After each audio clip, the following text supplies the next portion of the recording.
Hi, Jorge. Welcome to BizTalk. That's my great pleasure having you with me today. How are you?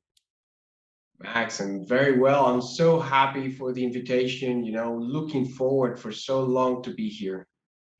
Thank you. Thank you. The pleasure is all mine. So let's talk a bit about yourself, a bit your background, who you are, what you've done. Well, I'm 42 years old, married for over 20 years already, 4 kids. I graduated from organizational management at the university in Slovakia, and I got a post degree on corporate conflict resolution from a university in Austria. Since then, I've been working essentially on business to business event organizing, and at the same time coaching and mentoring startups, right? Recently, I have founded my own company, Jorge Boero LLC, in the USA, right? That concentrates directly in helping companies take their ideas into products and those products into market, right? You have some fantastic people out there, innovative, really scientific. They are the kind of dreamers that this world needs. But most of them, they don't have the administrative or the business background to be able to take those products into a company, right? To structured and organize a company that can be productive and create value back, right? And this is where we do our stuff. This is where we actually practice what we learn. So far, there are about 20 companies in our portfolio. And one of the ones that I'm mostly proud of is the one that I brought today to present to you. Great, great. Let's talk about it. This is the company that I brought you today. I am the business development director for this company. It is located in London. Their R&D laboratory is in London as well, in England. This is a low carbon to carbon neutral to carbon negative technology that cleans up the environment, and by doing so, it produces electricity, hydrogen, and other aggregates, right? We call it the ZAP reactor because it's a zero air pollution, okay? Now, the way how this technology works is that mineral carbonization, right? It refers to the fixation of carbon dioxide by using alkalines or alkaline earth oxides, right? Now, these are minerals that you can find in large quantities on Earth, right? Right now, they are silicate rocks, such as serpentine or olivine, right? That can be found in massive amounts all around the globe. And they can be used to capture CO2 emissions using our technology, and in the meanwhile, produce electricity to sell and hydrogen, right? So let me explain you how the technology works. This is a company that has already a prototype built in, fully functional, and the technology has been already proved, right? The idea behind this venture, this effort, is to try to be in front of those investors who could be aligned with our thoughts and be able to take this product to the market, to be able to take this technology to the masses, right? The way how it works, you would have what we called a traditional smokestack tower, okay? Now, this smoke tower captures the carbon dioxide in the environment, right? And by a process of burning, it transforms it into a flue gas that is implemented in these two container towers. Now, inside those container towers, by a process of cooling, we are going to capture the CO2 into these granulated oxaline stones. And this will be transformed later on into asphalt or concrete. Let me show you how it works. These are the two container towers that you've seen up here, okay? These are the two, this is one of the container towers that you have seen right up here, okay? Yeah. This way, all right?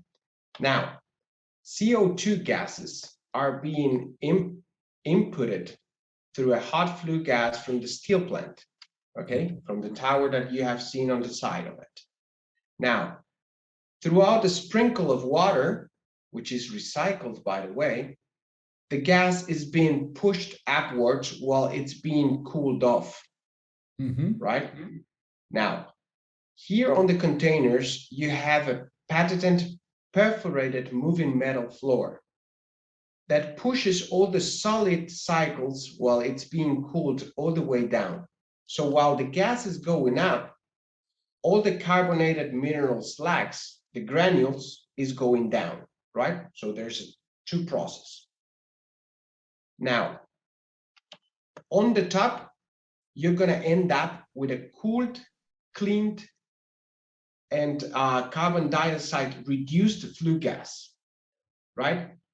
And from the other side, you're going to end up with carbonated mineral slag granules. All right?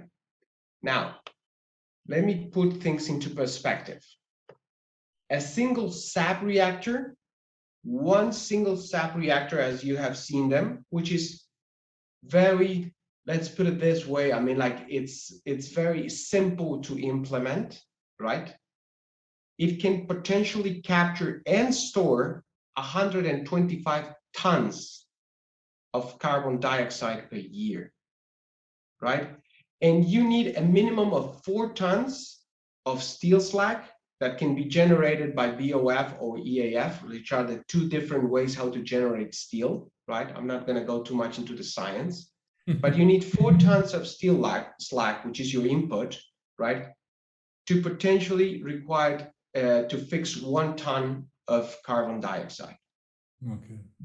So a single SAP reactor, one single of the SAP reactors can fix over 1 million tons of output materials. Now, what do we mean by output materials, right? We're talking about chemically inert process dependence, which we're going to see right now. And at the same time, it requires no landfill cost, and it's virtually valuable, right? It's industrially valuable, and I'll tell you how, right? These are the type of materials that you got to put into place in order to take out products that you're going to lately sell into the market, right? First of all, you got your CO2 emissions, right, from flue gases, which are around 130,000 ppms. You're going to input heat, right? You're going to need at least over 100 centigrades of heat. You need an alkalinity from slag, which is the steel that we were talking about, which can be either scrap steel or it can be generated from iron ore. You're going to need water and you're going to need hydrogen. Now, if you actually add hydrogen, you can be producing carbonated cement. Carbonated cement is a product that has been patented by NASA, right? And it's one of the hottest and strongest cements ever to be produced on Earth, right? And this machine can actually produce it. And it can do it with a very low cost, very low cost. So how does it work? What you get from it, depending on obviously the quality of the materials that you input, right?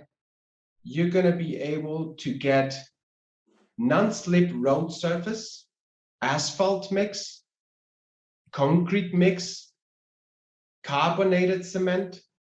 You're going to be able to get chemically stable landfill material for agriculture. and inbound aggregated and cements additive. So everything that comes out of this machine while cleaning the air has a very strong demand on the market, and they are products who are very easily to sell. Okay, so the way how this has been conceived is a way how we can actually make it a very lucrative and a very profitable business to clean the air, right? Because throughout history, we have seen that there has been so many different efforts to reduce carbon dioxide emissions. And there has been so many incentives, right? Even England was on the top of those. I remember when they actually increased the fare for driving a vehicle downtown London, right? Not long ago. I think it was about 5 or 10 years ago. And they were always on the top of trying to incentivize the use or the reduction of carbon dioxide emissions. Now, imagine this machine would actually make you a more lucrative person while cleaning the air. And this is what we wanted to accomplish, right? A business structure that has that ultimate goal, which is the reduction of carbon dioxide emissions, right? But let me show you a little bit of how overall it works, okay? Now, this is a common regular site, right? Here on the middle, you have your SAP reactor, right? The tower with the container stack on the side, right? From the bottom of it, you are getting N2 and CO2, right? The separation of both, which are food grade. It can be used on agriculture. It can be used for the production of food, right?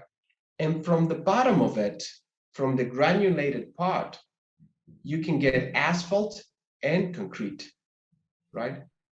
And from the gases that are being launched on the site, you burn them and you can get all the way between 5 and 10 megawatts per hour, which can be easily inputted into the electric grid.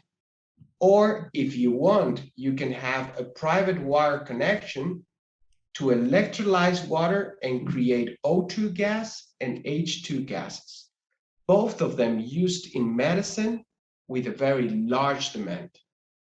Okay, so from one side, you get a benefit from your community by creating additional jobs, by reducing the air pollution, no water or ground pollution, and completely is noiseless. Your local council, wherever this industry is being implemented, it's going to have an additional job creation, and you're going to have local resources, high quality aggregates for roads and buildings. You're going to have a carbon emission reduction and clean air improvements. And what does the generator or the operator of this machinery, gets? Carbon negative electricity to sell, an additional income and profit from the increase on the output utilization, which is the asphalts and the concretes, a reduce on the water consumption, and it also creates a low parasitic load, which makes it, let's put it, every single parasite and virus around it dies, right? Okay. It's a portable equipment and it has a rapid deployment. So this is the technology we are introducing to the world now, and it's made in England, right? It has already all its IPs patented, it is licensed, it is insured, and we are looking for an investment initially of $5 million American, which is entirely used to the finalizing of the technology and the putting in place into the market. There are already parties in Canada and USA who intend to purchase the technology and implement it in those countries, right, for further production. Thank you, Jorge. What's the stage now? The company is based in UK And did you have any pilot? We are talking about these 2 pilots, but I didn't understand if that belongs to the company or is something that the technology can apply to. Absolutely. Well, right now, the company has its own research and development center, right? They have already developed a fully functional prototype, right? This site, it already exists, and we already have a proven technology, right? Which we are looking to right now is to try to bring that prototype into market, right? Yes. I mean, as I can see from the input, you have different inputs, right? From the carbon all the way to the water, whatsoever. Now, should the plant be based in some particular place? I mean, because you need to bring all this together, right? Or does it work? That's actually a fantastic question. And the size of a regular sap plant, as we call it, the size, it doesn't occupy more than 2 acres. It doesn't, like overall, the entire thing, right? It is very portable and it has a very easy deployment, which means that it has been conceived to be as close as possible to some of the most populated sites of Earth, right? Let's put it this way, the SAP reactor works so much better where pollution, it's bigger, right? Of course. It is completely noiseless, right? And it doesn't actually appeal to be, let's say, ugly to look, let's put it that way. So it was conceived to be as close as possible to the most populated cities in the world, where it will accomplish, right, the meaning of what it was created for. I mean, you have both outputs, asphalt, concrete, and after, of course, energy, okay? So, let's say the investors anyway, who is going to build this plant can benefit from both source or revenues. Now, do you have an idea what can be the profitability of this business? Well, absolutely. We believe that clean air technology company, right, or the SAP company, as it's been registered in the UK, can come to profit within its first year of bringing the product to the market. Right now, let's put it this way: you would normally lease the technology, or franchise the technology everywhere else, right? So the operator gets a benefit from the production of either electricity, asphalt, concrete, or CO2 on food grade, right? We're talking about that anyone franchising the technology could see profits within 3 months of use, because we are talking about high quality aggregates such as asphalt and concrete built it on a massive scale, right? With very cheap and low cost inputs. Now, we are talking about a regular franchised. I wish I could tell you exactly how much is it going to cost. We haven't yet seen those numbers, but we do expect that it's going to be a fraction of the outputs that it's going to generate within the next 3 months of operations. Our idea is that for every operator that wishes to have this technology placed in their city, to be able to see returns in less or equal to 3 months. May I ask, who are the operators? Who are the operators? All right, it can be any private party, or it could be a local council. It could be a governor city, right? We could work. This technology can work perfectly either for the public sector or for the private sector, right? Now, we are currently negotiating agreements with both sides. you have some private owners who wish to franchise the technology and implement it into cities to be able to sell mostly to the public sector the outputs that it's produced, right? And for example, we are looking forward to speak. We are currently negotiating with the city of San Francisco in California, and Town Hall is actually looking forward to see how they can implement the technology there, right? As you know, California has always been kind of like a trend on sustainability and very environmentally conscious.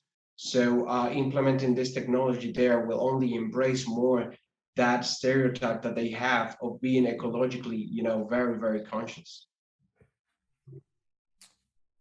I mean, it's clear when it comes to government, you know, local authorities, because anyway, they need to do something for the environment, and politically talking works well. When it comes to pride, they need to sell, okay? So if I'm going to invest 5 million in this plant, I need maybe to make some return, right? So what's going to be my value proposition when I'm going to sell? I mean, not energy, because yes, energy is pretty clear probably to me, but asphalt, concrete, how are you going to sell this? Okay, now, normally asphalt and concrete is regularly sold to either construction companies, right? Or government-owned companies, right? Now, the demand on most of the cities where this is planned to be implemented for these two products are very high, right? Especially for high-quality aggregates such as concrete, right? Demand is always there, right? And we believe that the production cost is only a fraction of what the end product could mean on the market, right? Now, we expect that any private owner or operator of this technology will find profit. I'm talking about like we will meet profit within the 3 months of operating the machinery in whatever it is.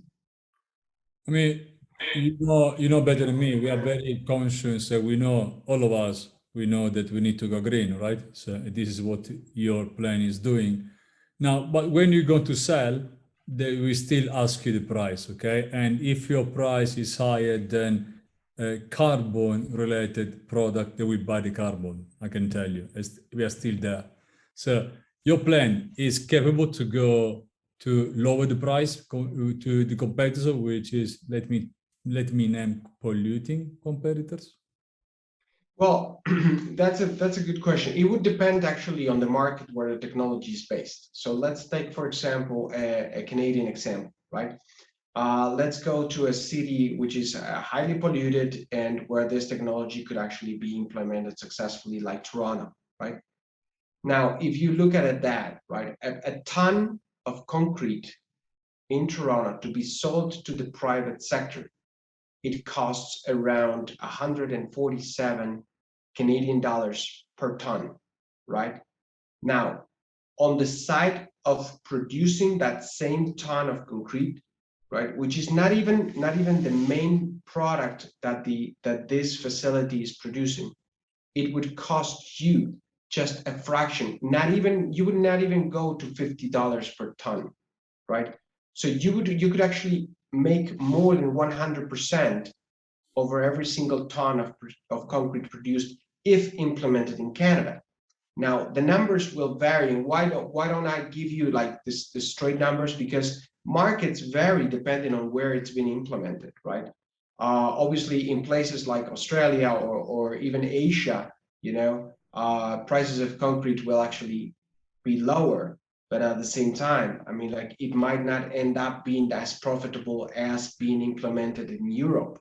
You know what I mean? Every single market will need its own evaluation, but we are confident that wherever the SAP reactor is being implemented, the cost of production will only mean a fraction of the products that are coming out to the market from it. Okay, that's a good news. I mean, what about your business model? How are you going to make money? Well, clean air tech or the SAP tech is going to be franchised. We're going to have either a franchised model to retain IP control, right? Like intellectual property control. It's going to be franchised or it's going to be legally leased for a certain period of time to operators, right? At the moment, just by finalizing our first prototype, we already have soft commitments for over 3 different cities looking to implement and operate this technology on their cities as soon as it's available. So any franchising is going to be a joint venture. You're going to put in your IP, the investor will put the cash or something similar. Yeah, that is correct. Okay. And where do you see the biggest market for you? Although you are based in UK, the company is based in UK, I don't think it's going to be the biggest market for you. Maybe US, yeah? Yeah, well, actually, we are looking forward to be, we want to try to be in as many cities inside Europe as possible. We believe that Europe needs to be the example for the use of this technology. But right after that, it would be US, Canada, and Australia in that order. Okay. Nice. I do believe the West should lead this way to start using, not polluting materials. Let me put in this way, okay? Let's give up this carbon and let's go green completely, 100%, much before then, 2050. Can we go back a bit to the fundraising? How much are you raising, and how would you like to get this money from, and how are you going to use this money? Well, we are looking forward for an investment of 5 million American dollars. Now, this investment can come in 2 different ways, okay? And this comes from the alignment of the founders. Originally, they were looking for $5 million in a way of a corporate loan. Now, why they wanted to actually put their, their personal guarantees in order to borrow $5 million? This is because they couldn't align philosophically their thoughts with some of the investors who actually already committed to invest in the company. Now, these are engineers, the owners of the clean air technology company. They are engineers who believe there is more to this technology than just making money. Although it is a fantastic way of making money out of carbon dioxide emissions, but they believe that philosophically speaking, the thing behind it represents so much more, a very profitable way of cleaning the air. I mean, it's okay, how I saw it, it's fantastic, right? So they haven't been able to align with the right investor, but if the right investor who could share his or their ideas come up, they will be more than willing to trade for equity, right? But if that doesn't come up, they have the guarantees, they have the insurance, they have everything to support a $5 million loan, if possible. Okay. I mean, as I say to any startup, if you can avoid the loans at the beginning, probably it's better. I can understand the logic behind, and I really agree that this is something more than just, creating asphalt, concrete, energy, and sell and making some money, but this means cleaning the atmosphere, right? And start getting some carbon CO2 away from what we breathe every day. And so I agree. But anyway, I always say to all the startups, please, at least the beginning, get some equity. Don't get too much and take off, right? And that after you can always decide when revenue is coming, what to do next. Jorge, I really thank you so much for coming to BizTalk. It's been always a great pleasure talking to you, and today even more. I mean, I hope your business, it will go very well. You can meet more startup like this, which is very revolutionary and in somehow disrupting the way how we create some outputs, how it can be asphalt, concrete, and even energy, where we are still polluting while creating this, right? So if we can do this without damaging our environment and climate, will be much, much, much better. And anytime you want to come and talk to me and bring in some new startup, I'm so happy because I really enjoy talking to you. And very much. You have no idea how happy I am that I got invited, and I can only see great things happening for EquityMatch. I mean, it's something that it needed to be done, and I'm so glad that you did it, because the entire investment world needed a platform where they can rely and trust, on the information, and where companies can actually go and show what they're worth, so I can't thank you enough for putting this together, and obviously for having me on the show. Thanks, Jorge. The pleasure is always mine. Thank you very much. I hope we can do better and better, but we need people like you come and talk to us, and so we can share knowledge, because in the end of the day, we are sharing knowledge every day. Absolutely, absolutely. I'm always going to be thrilled to be here. As I said at the beginning, there is a number of companies within our portfolio. Some of them are really revolutionary, innovative. Obviously, this is the one that is closest to my heart because it stands for something, in my eyes, a lot bigger, which is actually saving the planet. And I know it sounds like a cliche, but it does it in a way in which it doesn't hurt anybody. It just, it cleans the air and produces a profitable way of doing things. I think that it deserves an opportunity. And if there is any investor out there that sees this and sees potential in what we're doing, they can reach me anytime. Absolutely. We do our best to make this happening. Thank you, Jorge. Thank you, Max. Thank you so much. Appreciate it. Bye. Thank you.